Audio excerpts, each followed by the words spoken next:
nous étions en Belgique en mission officielle avec le chef de l'État. Beaucoup de rencontres ont été obtenues lors de ce déplacement, notamment avec le commissaire, les parlementaires et différentes autres personnalités de l'Union européenne. Nous sommes revenus et tout de suite, tout le monde s'est mis à la tâche. Nous avons formé un comité de pilotage avec le ministère de la Santé, le ministère de l'Économie et du Plan de la Coopération, ainsi que l'Institut Pasteur et le ministère des Finances.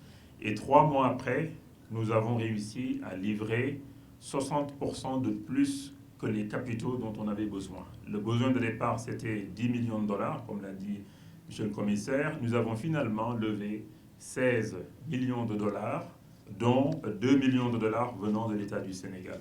Et très rapidement, je vous dirai comment se répartissent ces montants. Donc, l'Union européenne et BEI ensemble, 4,7 millions d'euros. L'AFC, donc la SFI de la Banque mondiale, 3,4 millions de dollars. La DFC des États-Unis, 3,3 millions de dollars. L'AFD, 1,8 million d'euros.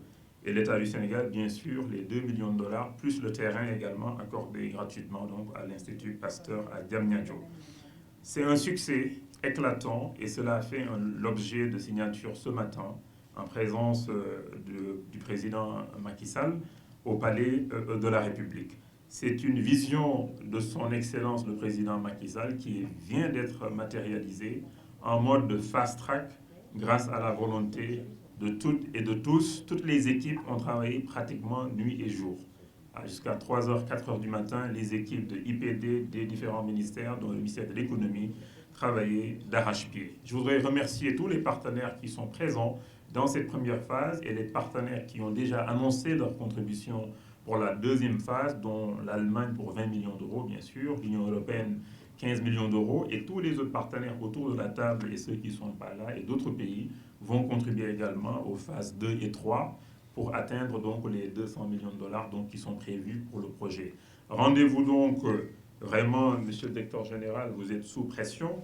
On s'est engagé pour le premier trimestre, le président nous a dit, le premier trimestre déjà, de commencer à livrer une partie des vaccins. Et au plus tard, durant le deuxième trimestre, normalement, le Sénégal deviendra producteur et exportateur également de vaccins anti-Covid autour d'une plateforme qui nous permettra également de produire d'autres vaccins dont le Sénégal et l'Afrique auront besoin pour vraiment atteindre l'autosuffisance, ou je dirais la souveraineté pharmaceutique, la souveraineté sanitaire, qui est un des objectifs fondamentaux du plan Sénégal émergent, notamment le plan de relance, le PAP 2A, qui a été validé en septembre de l'année passée. Encore une fois, Thierry, merci beaucoup. Merci à Chris, Madame la parlementaire. La Team Europe fonce, tous les autres suivent, les États-Unis et tous les autres pays, également la SFI, BEI, mais aussi la Banque mondiale qui est prête à s'engager aux besoins.